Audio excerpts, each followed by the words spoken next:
जय हिंद दोस्तों, स्वागत है आप सभी का एक और नई वीडियो में। दोस्तों आज की इस वीडियो में जो हम लोग कृषि अर्थशास्त्र के जो है इम्पोर्टेंट क्वेश्चन देखने वाले हैं। तो दोस्तों ये वीडियो जो है आप लास्ट तक देखिएगा क्योंकि ये वीडियो आपके लिए बहुत इंपॉर्टेंट होने वाली है। तो चलिए आज की वीडियो शुरू करते हैं। देखिए सबसे पहले हम लोग बहुविकल्पीय प्रश्नों को देख लेते हैं कुछ इंपॉर्टेंट। देखिए 2012 और 15 में आया हुआ प्रश्न है, ठीक है, तो ये बहुत इंपॉर्टेंट है। देखिए पहला क्वेश्चन है, जब सीमांत उपयोगिता शून्य होती है तब कुल उपयोगिता होती है। दोस्तों जब सीमांत उपयोगिता शून्य होती है तो कुल उपयोगिता जो है सबसे अधिकतम होती है, ठीक है। और दोस्तों जब सीमांत उपयोगिता अधिकतम होती है तब कुल उपयोगिता क्या होती है? शून्य होती है, ठीक है।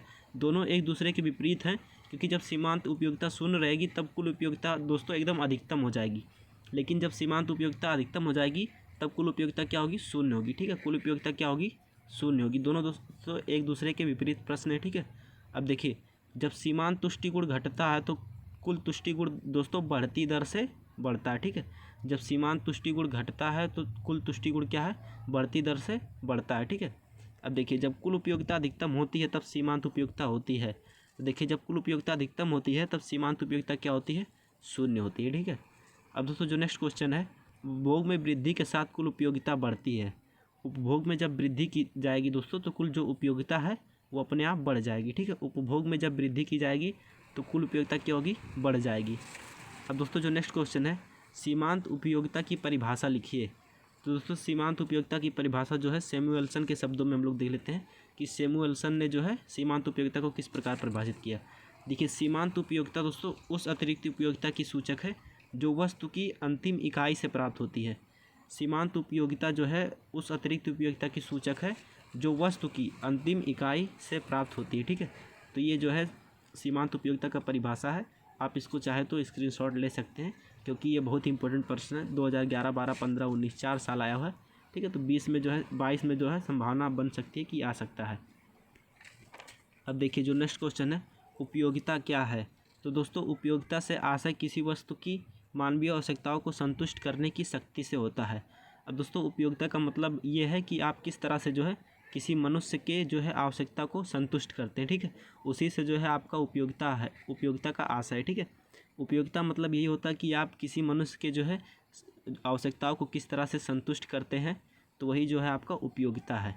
अब दोस्तों जो नेक्स्ट क्वेश्चन है, उपयोगिता को परिभाषित कीजिए। तो देखिए परिभाषित मतलब किसी जो है अर्थशास्त्री के अनुसार जो है आपको इसकी परिभाषा देनी है।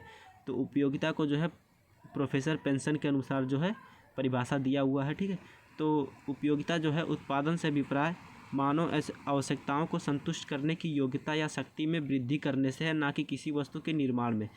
अब दोस्तों प्रोफेसर पेंसन का जो है परिभाषा है, उनका कहने का मतलब ये है कि कोई वस्तु होनी चाहिए जो किसी मनुष्य की आवश्यकताओं को संतुष्ट कर दे। अब दोस्तों भले ही वो कम है लेकिन वो जो है मनुष्य की आवश्यकताओं की जो है संतुष्टि करती हो, ना कि वस्तु के निर्माण से। कोई वस्तु है दोस्तों आप कितना भी अधिक निर्माण कर दें, अगर वो मनुष्य की आवश्यकताओं को संतुष्टि नहीं करती है तो जो है वो उपयोगिता का जो है नियम जो है फॉलो नहीं करेगी, ठीक है। अब दोस्तों जो नेक्स्ट क्वेश्चन है, पूंजी क्या है। तो दोस्तों पूंजी वह धन है जिससे आय होती है अथवा जो आय उत्पादन करने में सहायक होती है। अब दोस्तों पूंजी उसे कहते हैं जिससे आप जो है पूंजी को लगा के और अधिक धन कमाते हैं, ठीक है। पूंजी को लगा के और अधिक धन कमाते हैं दोस्तों, तो क्या है आपका पूंजी है, ठीक है।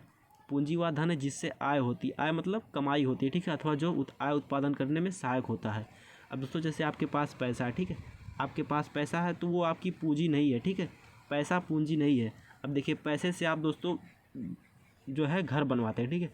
पैसे से घर बनवा के दोस्तों उसको किराए पे दे देते हैं, तो वो आपका क्या है दोस्तों? एक प्रकार का पूंजी हो गया, ठीक है, क्योंकि वहाँ से जो है आपको और अधिक आय मिल रही है। लेकिन पैसा यदि आपके पास पड़ा है तो वो उतना का उतना ही रहेगा, बढ़ेगा नहीं। लेकिन आप यदि पैसे से घर बनवा के दोस्तों किराए पे देते हैं तो आपका घर का भी जो ज़मीन का किराया है वो भी बढ़ेगा और आपको हर महीने किराया मिलेगा, ठीक है। तो वही आपकी पूंजी है। अब देखिए जो नेक्स्ट क्वेश्चन है, स्थिर पूंजी का अर्थ लिखिए।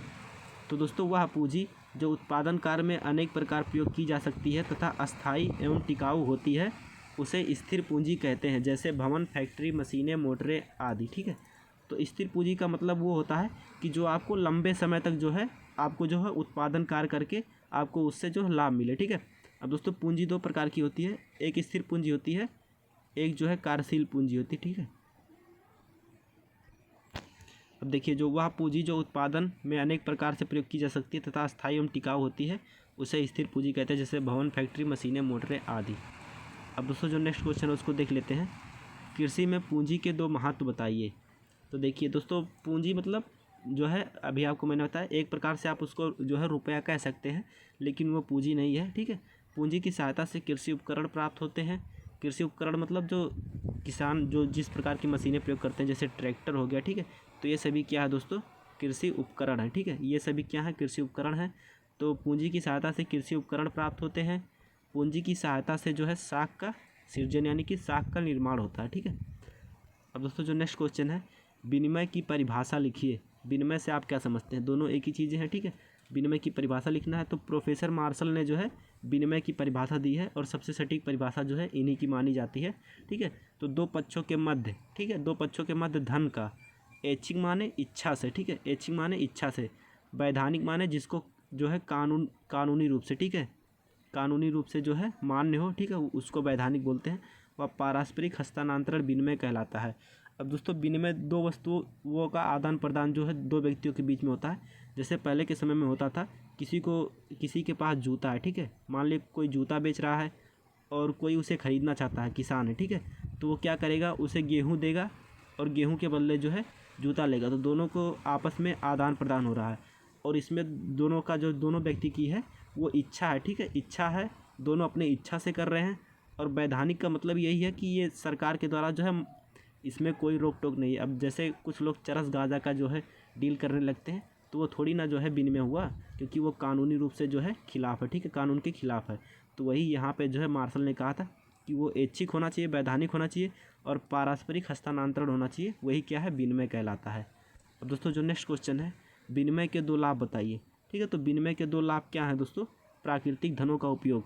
अब जैसे गेहूँ चावल का जो है आदान प्रदान हो रहा है, तो वो भी क्या है, प्राकृतिक धन है, ठीक है, उनका जो है उपयोग हो रहा है।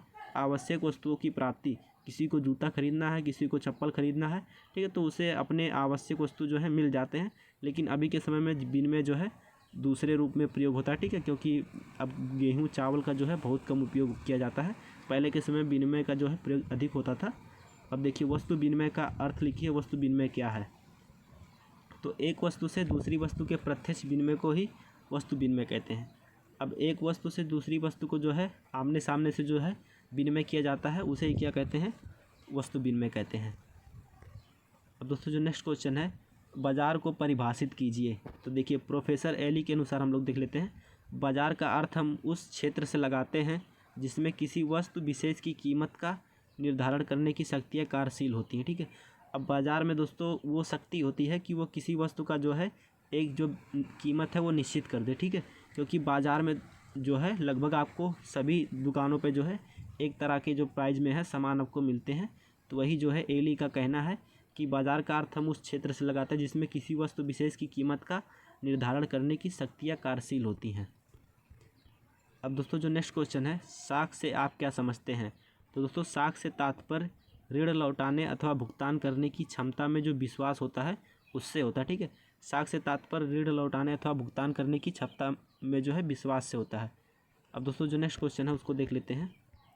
तो बस दोस्तों क्वेश्चन इसी पे समाप्त हो जाता है। तो आज की इस वीडियो में बस इतना ही, मिलते हैं अगली नेक्स्ट वीडियो में, तब तक के लिए जय हिंद, जय भारत।